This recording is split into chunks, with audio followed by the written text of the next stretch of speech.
Welcome to Phoenix and Flame, pushing through and transforming even when you feel like a pile of ash. This podcast is not intended for use as psychotherapy.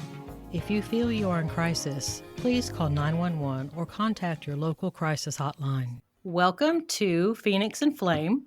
I'm Dana, and this is my podcast on pushing through and transforming even when you feel like a pile of ash. Well, I have had the privilege and the blessing of being able to interview a lot of different people who come from a lot of different backgrounds and have really interesting and helpful things to share with us as we're walking on our journey of being human on this planet and trying to make connections and deal with issues that we have.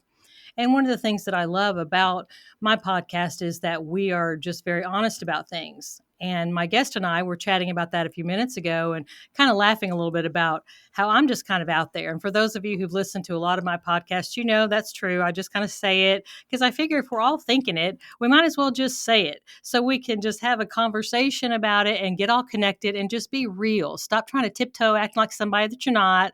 Just be yourself because we don't judge on this podcast. We're very open and honest because we're all human and we're all kind of walking the same path on some level or another. Being a psychotherapist, I happen to know this because I have seen and listened to so many patients come in and tell me their stories. And I'm saying, no matter who they are, no matter what their background, no matter what their experience, we all have these human desires and these human needs that we all share. So if we could all just realize that and realize we're all kind of the same and accept one another and help each other on this journey, it'd just be so much better. So I'm going to stop blathering on like I tend to do, and I'm going to introduce our wonderful guest. This is Coach Lee Hopkins. Lee is a transgender man, and he happens to want to use the pronouns he, him, and his. And he helps people create lasting friendships. Oh my gosh, who does not need this and has problems with this? And I'm going to have so much fun talking to Lee about this. So, after struggling with loneliness most of his life, he's tried various ways to resolve it, including moving across the United States to find his tribe and to fit in. But he learned that the key to creating meaningful relationships is not fitting in or finding your tribe. It's about attracting your vibe. Now, he'll show us how this is possible for everyone to do. Lee, welcome to Phoenix and Flame. Hey, Dana, thank you so much for having me. I am going to have a ball talking to you. It's going to be a lot of fun. Oh, I'm so excited. I just kind of toss out there before we start. As I was reading your bio and thinking about your background and everything, I was kind of wondering sort of like how you got to where you are right now. Like we all are on journeys and we kind of have twists and turns that kind of help us get where we're going. How did you get to where you are right now and being able to share this wonderful information with us? Well, yeah, that's a great question. We're all on the same journey of some sort, right? So mine started in a small town in Ohio. I grew up in a small town, and there I just felt really disconnected. I didn't feel like I was able to really be close friends with anyone. I wasn't really even connected with my family. We just didn't have that kind of family dynamics where we shared with each other. So I figured that I needed to get a new experience. So I went to college, and it was certainly a new experience. There were a lot of new people, interesting things. I remember seeing someone with blue hair and being like, oh my goodness, wow, it's amazing.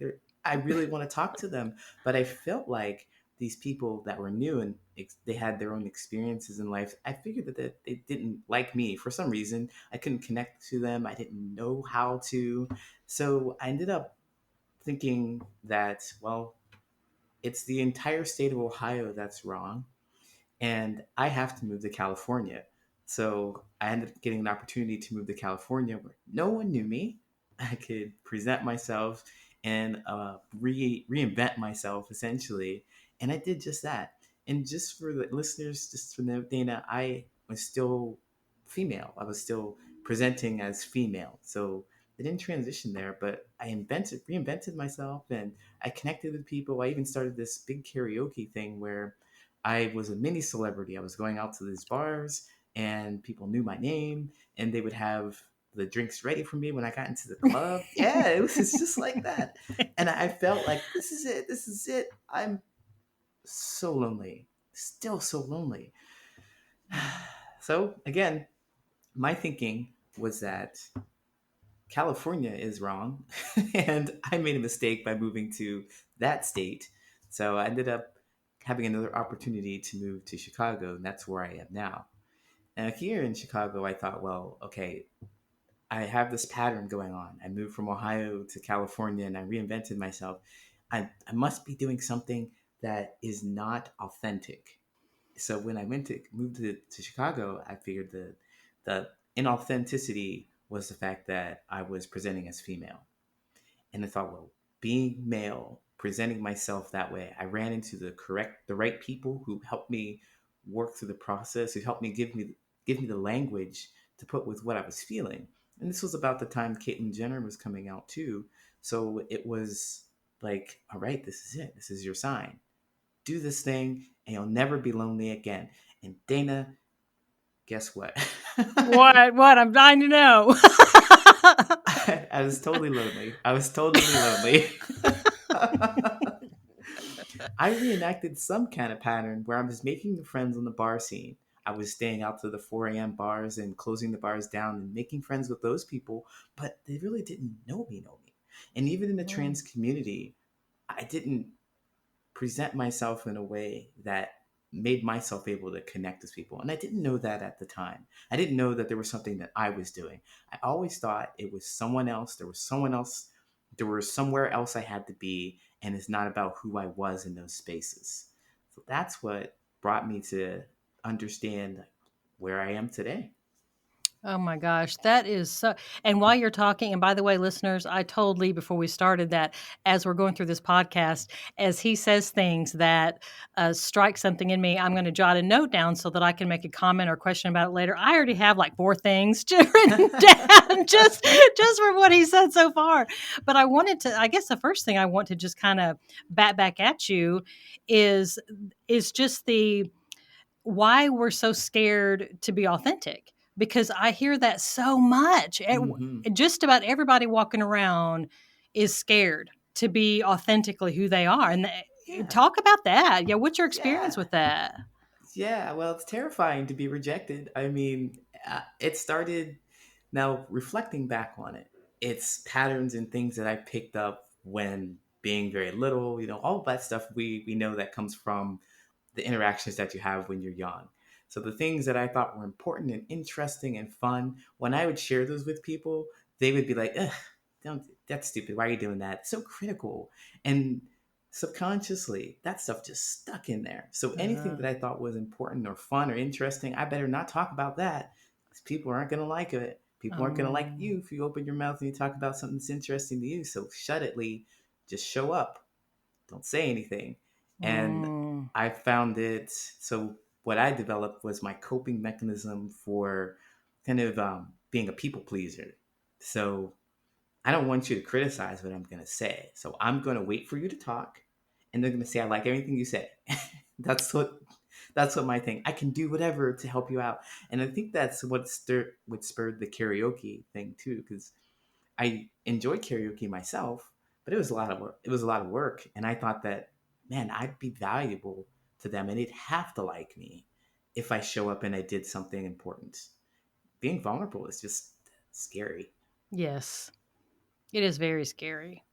Well, I don't know if you wanted to comment more on it, but my now that I'm a coach, I help people with that vulnerability piece. That's the biggest piece of it, is being comfortable in your own skin, because we're all to some degree afraid to talk to each other. And so how do we get through that? How do we make a space where we can talk to each other? One of us has to be vulnerable first. And the person with the awareness and the comfortability, I think, is a person to do that. It makes it comfortable for them to open up. That, I think, to some degree, everybody's had this you're not good enough, or you're not smart enough, or you shouldn't say anything, or they're not going to like you if you do. But if I show up as a person who says, I understand you, I like you, I think you're important, no matter what you say, then you're more likely to open up. I'm going to first give people what I do first when I meet people is I give them the upper hand, essentially. I'm the one that opens up first. I'm the person who's vulnerable because I've done some work to really think about what's important to me and how I can share that. And if they have an opinion about it, which is negative or which isn't supportive, then I can handle that. And that's okay with me. They had an opportunity to see who I am, and I get an opportunity to see who they are. Mhm. So, what I recommend for people to do is an actionable step is to really think about something that is a hobby or a history or something about you that you're comfortable with sharing, that's positive, that you're comfortable with sharing, because you know that things that you enjoy can still be rejected, it can still Mhm. be hurtful. But if it's a positive event, you've got a positive spin on it, and you know that you're comfortable in it no matter what it is. So you get that opportunity to share how you feel, what you think, your past history, and they get an opportunity to see whether you're a good connect or not. Oh, that is awesome. And what I'm hearing you say on some level too is taking baby steps, because Hmm. first sharing something that's fairly kind of like, an interest in something that if the person doesn't like it or if they're critical about it, it might sting a little bit, not much. Hmm. It just kind of wading in. Yeah, exactly. I just had a client discuss something about how they were trying to make friends with people, but they were just they just kept getting rejected in the sense that they would give and give and give and give their time. They would be like a therapist to their friends. Mm. And then it came the time where they needed to open up and share something. And it was just too much. I see your face. You know it. It was just too much for their friends to handle. They were like, "Oh my God, Dina, it's like me asking you, like you asking me to solve your problems. No, you're the licensed therapist here. You help me. I can't handle the other way around." And so what I'd recommend for them is to take the baby steps. Don't go in there. First of all, make it nice and even. Okay, don't be like give, give, give, give, give. You got to actually share a little bit and share a little bit with them so that they feel comfortable and know to expect that from you. Oh my gosh. Okay, so I've got so much. I'm so glad you're a guest on this podcast. I love you so much already. So, one thing that I'm thinking about as we're talking is something I tell my patients is imagine there's a ladder that's on the floor in between you and another person. Imagine Hmm. it's a long ladder that covers like the whole bottom of a garage floor or something. And you take a step toward them, like you go one rung, and you Hmm. watch and see what they do. And if they don't come forward towards you like one rung, that's okay. You can take another rung, but don't go more than two rungs if they're not coming toward you on the rungs. Because I have some people that they race all the way Hmm. across that ladder and they're like 10 rungs in, and the other person hasn't even taken one step toward them. I'm like, no, no, no, no. Back it up. You take one or two, you go one or two rungs and you wait and see. If they take one or two rungs towards you, then you can take maybe one or two rungs closer to them, which is more vulnerability, Hmm. sharing more, but you have to wait. You're kind of vetting them to see, are they a safe person for me Yeah, to share those deeper things with? I love that. Yes, definitely. You have to make sure that it is a kind of even. It has to be even, right? I think that just hits the nail right on the head. I love that analogy right there. Yeah, it's just, it has to be. And really, we have a responsibility to vet the people in our life to see, are they a safe person to share? Because what you're talking about, these vulnerabilities, I call them pearls. There are pearls. And Yeah. if you just like toss them out in front of every which person, it's like you're throwing them. And I'm using a Bible analogy, and it's probably not what it's meant in the Bible, but I'm using it this way anyway.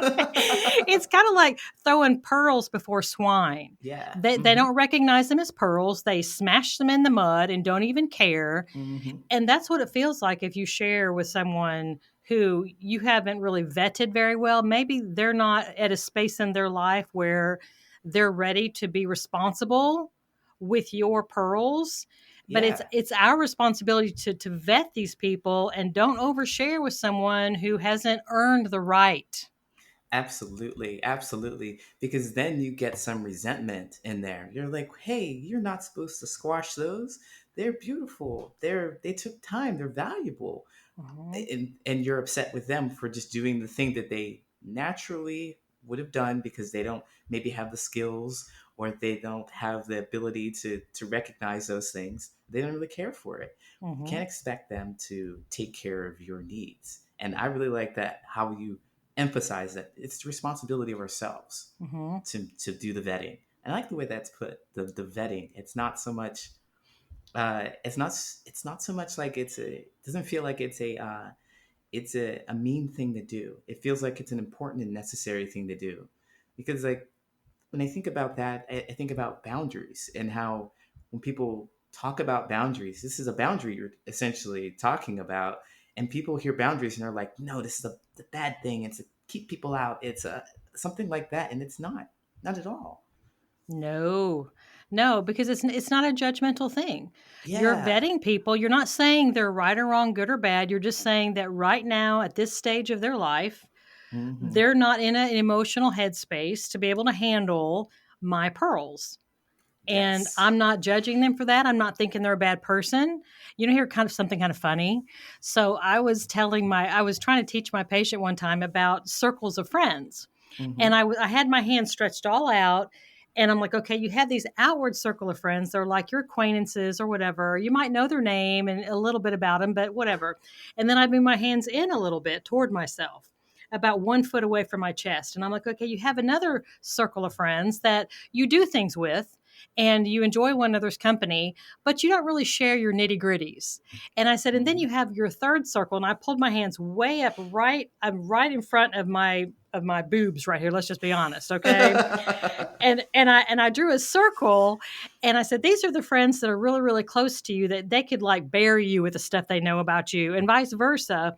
And she came back the next session, and she came in and she kept talking about her boob friends. And I'm like, what are you talking about, your boob friends? And she pulled her hands way up and she said, you know, the boob friends. And she was trying. I was like, oh, okay. She was talking about the inner circle where I had pulled my hands so far close to myself they were right on top of my boobs. I was like, I love it. I love it. I mean, that's no different than bosom buddies right there. there There we you go. go. Oh my god. Well, Lee, let me ask you something else. You had said something earlier about assuming people. You went like I asked you earlier about the twists and turns that kind of got you to where you were today and being able to Hmm. share and coach other people. You went through a time where you were kind of assuming that other people didn't like you. Hmm. You were like, that's how you were interpreting their behavior. And I want you to talk about that some, because I hear that so much in my private practice, how we kind of project out because we really can't read other people's minds. And so we kind of fill it in with what we're assuming. Yeah. And Eh, so tell me about your experience of that. yeah. With assuming. So I just, I was like conditioned. I thought that things that I did, me, hmm, this has turned into a therapy session for me, because essentially I'm like, where did that come from? And I think about, uh, I think about, well, how in school I used to get really good grades, and I would be liked by the teachers and not so much liked by the students. And so I thought, well, whatever I did to connect with the students, I'm just not going to be liked. But my teachers, for some reason, they really enjoyed it. They really loved it. They really loved me. I thought me as a function of me getting a good grade. So whatever I can do well, it's something that I would be liked about. I would be liked. I would be liked for. So anything else that I wasn't really spectacular with, the best at, no one's gonna like me for. And that was a real easy thing to put up in front of me, because if you're in front of me, and or if you're a potential friend and someone I'm going to connect with, and if I can't do something really well that's going to impress you, you're automatically not going to like me. So anything else I say is not likable. Anything else I do is not likable.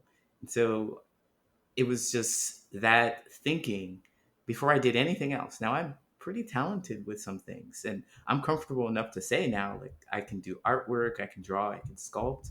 I'm good with music, and those things just didn't seem like they would win someone over. And that was the only thing I thought was important to liking someone, is to winning them over with some kind of entertainment, with something fascinating, something like that. I just never believed that people would really like the person I am deep down inside. And what I've found is that it's not about what you can do for people. It's we make this connection on how we feel about things we do. What I mean is that our genuine connection doesn't come from the things we do for each other, but it comes from understanding each other. And it's deeper. It's the demonstration that we understand each other, because we want to know that we feel the same about something, or we want to know that you understand how I feel about something. I like to use this example. Well, shoot, I've had a bad day, terrible day, and I want to go share that with somebody. I'm like, it's the worst day ever. I go to work and my boss is mean. My coworkers are always talking stuff about me. The commute was long, and I go and I tell my friend, or I go and tell you, Dana, and you're just like, you're shaking. Yeah, okay, I know. Yeah, yeah, bad day. Yeah, your face. You're like, yeah, because you don't do that. You didn't do that because you know that you have not affirmed me, and you have not shown me that you understand that I've had a bad day. Now, you may very well know what a bad day feels like. You may very well understand how I'm feeling this moment, but you have not demonstrated that to me. And so I'm like, well, I don't think you understand me. I'm going to shut down and never show you again how I feel. And so I found that it's not about what you can do for people. It's about that feeling and connecting people through that feeling of, you know, I understand how you feel, and I'm going to demonstrate that to you right away. Mm-hmm. Yeah, absolutely. It's almost like kind of what you're describing is empathy. Mm-hmm. And I've noticed some people are so much better at being able to feel what someone else is feeling, and some Mm-hmm. people are just terrible at that. I really got to be well into my adult years before I realized that not everybody had empathy. I just thought it was like breathing. I mean, because it's just natural. I mean, I thought, well, yeah, we all have empathy. But then I realized by some key Yeah. interactions as an adult that not everybody can feel what other people feel. Oh yeah, I used to tell people, I was definitely one of those people. I used to tell people, yeah, everybody's entitled to their own opinion. Things like that. Like, yeah, I don't really understand how you feel, and I don't really care. I don't know how to demonstrate that to you. And I really found that it's because I didn't know how I felt. Most of the time, it was just me being angry and resentful because everybody hated me. That was my default. I thought everybody didn't like me until I started to realize that, oh, you know what? I need to really get in touch with my own feelings. And since I can figure out how I feel, I can identify that in other people, identify like, oh yeah, you're feeling sad, and maybe it has nothing to do with me, but you're feeling sad. Okay, I can understand. I can understand that. I can understand you a little more, and then we can connect. But to your point, I didn't learn that until I don't know, early 30s, and I'm Mm-hmm. Right. Yeah, I'm saying, oh God. So good news for you guys out there. If you're in your 20s or early 30s or stuff, yeah, it is not too late. it is not too late. I mean, the openness that you're describing is, I think sometimes we can't get out of our own way, because I crave conversations with people, and sometimes people that maybe have very different views than I do. I love diversity, and I Hmm. love hearing people's backgrounds and how they think and feel. But what I noticed is that it's hard finding other people that can engage in conversation with me without getting angry or defensive about Oh. something, Mm. especially if it's kind of a hot topic or something. And I, just really kind of want to talk to someone about, well, how do you feel about this one? Why do you feel that way? Where did that come from? And I'm just really curious, because people that know me know that I'm just curious. Yes. But, Yes. but it's like when I ask these questions, sometimes it's received from like I'm attacking or criticizing, and I'm not at all. I just really legitimately am curious and want to know, Hmm. because I find it very interesting. I find different ways of looking at things very interesting. And it's hard to find someone like you're saying who's open, that is in touch with their own emotions enough to be open to realize that someone else can feel differently about something and that's okay. Yeah, absolutely. Wow. I mean, when that just really speaks to me because when I was in so much pain and I was just anyone's opinion, I had to deflect it. Like you can have your own opinion, but it was an attack on me. It felt like an attack for me, and so that just really speaks to me about that. And I hear you saying also that you are a curious person who's just looking to understand other people, and Mhm. that's one of the things that other thing that speaks to me is that wow, I had no sense of my own identity, and if you're going to ask me about how I feel about something, I don't know. And I'm scared and I want to fight you because I don't know. So don't ask me.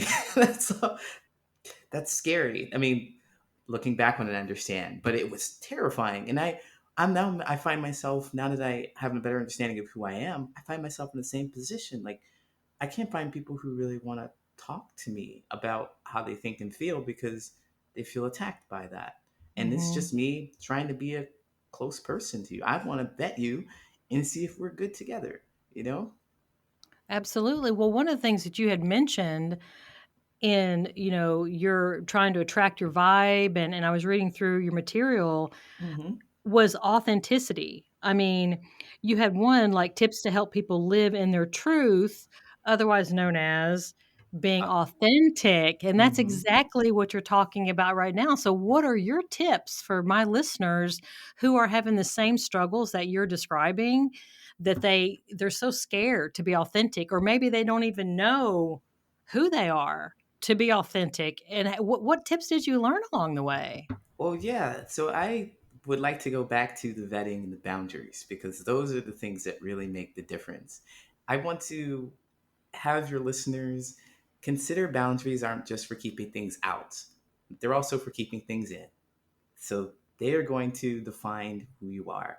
Yes, they are going to define who you are. And I have three that I'd like to point out to you, the three kinds of boundaries. They're your needs, your negotiables, and your nevers. Your needs are actions, specific actions that you want to see in someone else. I think people call those green flags now.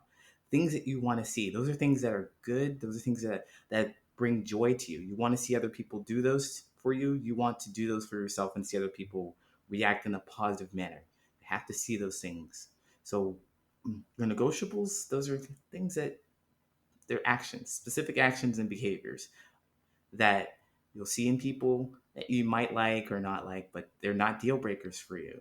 And then there are your nevers. Those are things that you will see in a person and you will have to say goodbye. You know you can't put up with it. You know you can't handle it. You have to be strong enough to say goodbye and let go. I ask my listeners, or I ask your listeners to look for those things.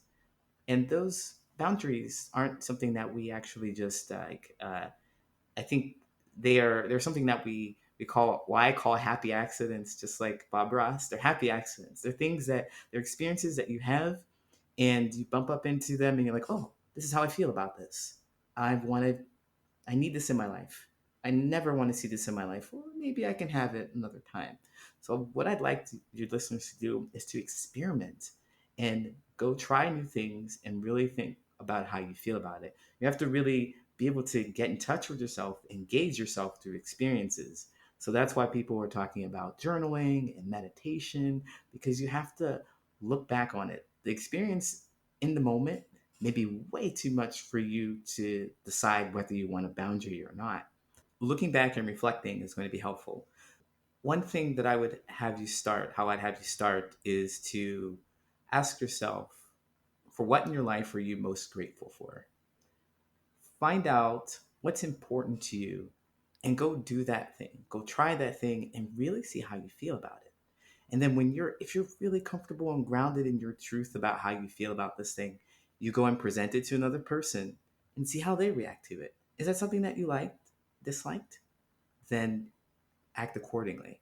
But you need your needs, your negotiables, and your nevers. I love that. Your needs, your negotiables, and your nevers. Hmm. Reflecting back to what you said earlier about attracting your vibe, what I'm hearing you say is learning, sort of like having grace with yourself to kind of Hmm. learn who you are and to learn what you like. So then you can, once you know that, then you can attract, people will be attracted to you who like those similar things, because the world is full of lots of different kinds of people. Yes. And I sometimes will have a patient that they're like, they want everybody to like them. And I'm like, girl, I said, I said, I said, do you like everybody? And they're like, they give me this look like, and I know you don't. Don't even say you do. I know you don't. Look at your face. So if you don't like everybody, why is everybody supposed to like you? So Hmm. get over that. No, stop Yes. expecting that everybody's going to like you. They're not. Okay, Yes. newsflash, because you don't like everybody, everybody's not going to like you. So what? Hmm. So if somebody doesn't like you, okay, and okay, that's uncomfortable for that moment, sure. But what you were talking about is attracting your Hmm. vibe, kind of coming into your own and realizing, kind of what. Well, I'm going to take a little sidelight here for just a minute, because the first 4 episodes of my podcast are solely on boundaries. And I actually have a YouTube channel called The Boundaries Queen, Nice. because I've been called that before. I literally got a crown from Amazon and I wear it as I'm doing my I love it. my I love video. it. But boundaries are amazing. But see, part of that is like your yard and knowing what's in your yard, and you have a right to it. Yeah. If your neighbor doesn't like the flowers you have planted in your yard, so what? They don't have to plant those damn flowers. This is your yard. Do you know what I'm saying? And it's learning to just, figure out who you are so that you can then attract people who are your same vibe. Yes, That's exactly. awesome. Exactly. They're gonna be people walking by and they're gonna love your flowers. And they're gonna be like, oh my God, I have the same flowers. There you go. Then you have a connection, you Then know? then you have the connection, and that's what it's all about. And I'd like to just step back really quick though to say about how you were talking to your patients, how we have clients, and sometimes it's really difficult to be able to see that we like our flowers and it's okay. We are surrounded by people who are always telling us that their flowers are terrible, that we Yeah. don't like them, your yard is a mess, and stuff like that. So it's really important to be able to find some people in your life that can really help you see that. I want to confess that I didn't just come to Chicago and change my mind and see all the things that I see now. I actually had help. I went to a therapist and they helped me see that there's great things in me, because I was always talking about how things that I just weren't able to do well. Wasn't able to do this, wasn't able to do that. And they pointed out to me, hey, well, you actually did this. You moved from Ohio to California and you got a promotion. You're here, blah, blah, blah. Okay, so how are you incompetent? How are you stupid? Where's the what? I don't understand. So the putting that in my face in a way that I can understand, it was really helpful to me, and it helped me change my thinking. Like that's what you do. Essentially, you help people change their thinking and seeing like, hey, I don't know what your problem is with these flowers. I love them. You love them. Let's just do that. And until you get that kind of epiphany, it's like, oh, I can love them. Okay, I'll do that. I'll do that. Yeah. So I really like this idea that you're the boundary queen, though. That Yeah, I like your you got to go analogy. on YouTube and watch and see what I do on the YouTube channels is I just pick out like a one boundary snafu, and then I deconstruct it Oh yeah. about what are the boundary issues, and then I build it back up in a healthy way. So if someone's struggling with that particular issue, then they can possibly use some of the actionable steps that I mentioned to recreate it in a healthy way. But I did want to say, I know our time is kind of winding up here, but I wanted to point out, based on something you just said, that you know what? We don't know what other people are struggling with. And so, listeners out there, if you notice something about somebody that you think is awesome in some kind of way, whether maybe you like their glasses, Mm-hmm. maybe you like, the way they speak, maybe you like their sense of humor, maybe you like their hairstyle, maybe something, Yeah. say it. Tell them. And I know I'm Yes. asking, I know that's a big ask. I know it is. I'm not acting like it's not a big ask because it requires you to come out of your comfort zone. But I'm just saying, how many of you out there have had someone compliment something of yours and you just kind of glowed the whole rest of the day? You just remembered that comment that they made, and you just, even when you're going to bed that night, it was just like a little warm, like a little warmness around your Hmm. heart because they had said they liked your hair or they liked this or that. It doesn't take much. It doesn't take much to reach out to somebody and just say, hey, you know what? You look really good in that dress. Or, you look really good. I love those shoes. Where did you get those shoes? And that, if we can all do that, if we all did that, if we all made a commitment to tell somebody one positive thing a day, somebody you don't even Hmm. know that you're standing in line with at the subway or that you're standing next to getting gas, whatever, to notice, pull yourself out of your own head, notice people around you and just pick out something about them that you think you could compliment on and just say that. And I think that would go so far to help people realize that, they can really like their own flowers in their own yard. Yeah. Oh man, I'm over here just like smiling and melting because it brought me right back to this time where I got a haircut and I wasn't quite sure about it. And a couple people on the street just randomly, I'm new to Chicago, and they were just like, "Hey, love your hair," and I was like, "Oh," you know. You're like, So oh, yeah, I love. mhm. Yeah, yeah. So I'm Oh over my here kind of gosh. swooning a little bit. Yeah, because even now, I mean, it is years ago, but even now, reminded of that really good feeling. And it's not hard to do. No. I mean, I know for people that are introverts, it's a little harder because they have more anxiety about Mm-hmm. saying something to someone they don't know, and I totally understand that. But you mentioned something earlier, Lee, that we can reinvent ourselves. Mm-hmm. And that reinvention doesn't have to be some big hoo-ha thing all in one day. It can be Right. one small little thing that you decide to do. And you can decide, you know what, today, sometime during this 24 hours, I'm going to pick one thing that I see on somebody or about somebody, and I'm going to tell them that I like it. I don't Mm-hmm. think that's too big of an ask, even for someone who's an introvert. And you could just make your comment and just keep right on going. I mean, you Right could on. even pick someone who's walking the opposite direction from you. So as soon as you make your comment, they're already past you. So you don't have to worry about that awkward after comment. They're already gone. You know what I'm saying? I mean, plan it out. If you're an introvert, you can do that. But it's just like, I think I think that would make so big of a, I mean, you don't know. You don't know how someone else is feeling. You don't know when they're going through something really harsh, and that you can help them realize that, the flowers and the trees that they have in their yard are okay. They can like the flowers they have in their yard, even if there's 50 people out there who have been harshing on them and hating on them about what's in their yard, and they're all beaten down, feeling like my yard is horrible. And be that one person that walks in our yard and says, you Yes. know what? I really like those flowers. Let's plant some more. Yes. Be that one person Yes. for somebody else. Exactly. And you watch that person light up and they'd be like, "Well, yeah, I love these flowers and this is why and such and such and such." And there you go with that wonderful connection. Beautiful. There you go. Well, Lee, let me ask you this before we're going to wrap up today. And to be honest, listeners, I think I could sit here and talk to Lee probably for 3 more hours.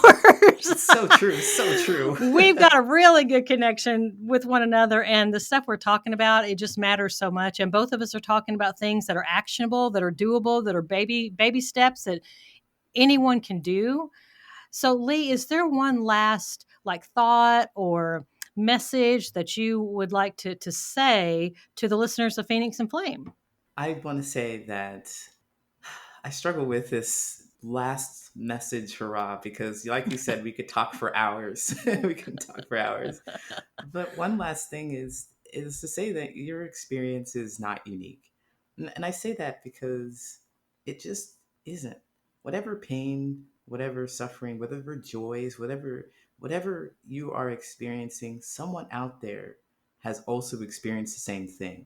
And they are looking for someone who understands their experience.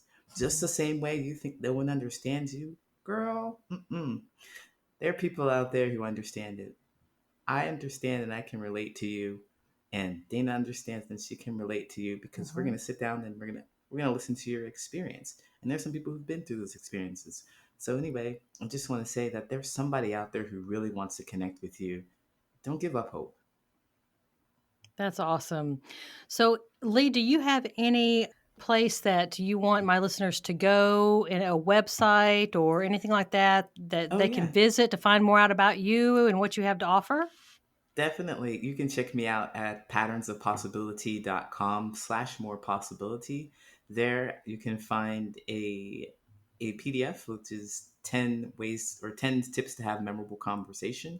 And I have a free course on understanding connection. So again, you can find that at patternsofpossibility.com/more possibility. Slash more. I'm writing this down while you're saying that more because I'm going to put it in my show notes. So if any of y'all are driving and you're like, I'm not going to remember what he's saying. No problem. I'm writing it down because I'm going to get it in the show notes. So you can go back to this episode as many times as you want and listen to it over and over again and let's see, possibility. Okay. All right. Got that down. Awesome. Lee, thank you so, Wonderful. so much for your time and the good that you're doing and your care and concern and your willingness to be vulnerable and share kind of what you've gone through with other people that are coming behind you that might be a little earlier on in the journey than you are, that Hmm. could really benefit from your wisdom. I really appreciate it. Thank you. Thank you so much, Dana, for having me. And thank you for what you do, Madam Boundary Queen. Well, on that point, I'll say, listeners, if you have heard anything today, and I know you have, don't act like you haven't.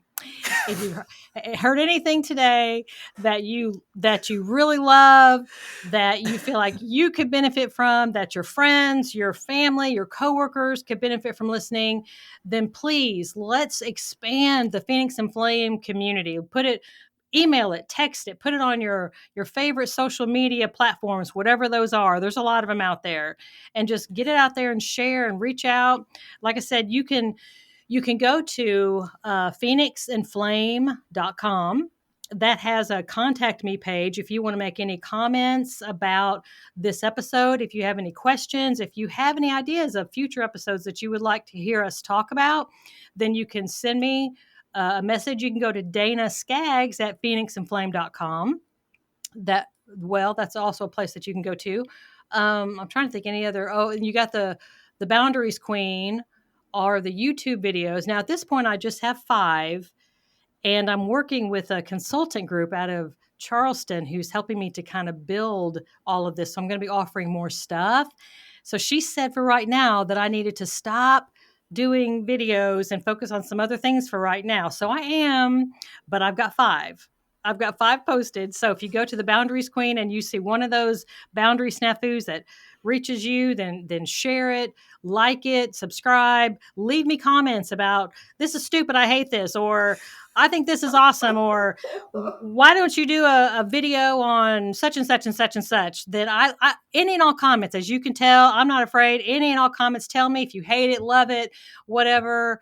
Wide open. We need to be honest and reach out to one another and just build the Phoenix and Flame community. So I hope you all have enjoyed this and you have a wonderful, wonderful rest of your day. This is Dana on Phoenix and Flame.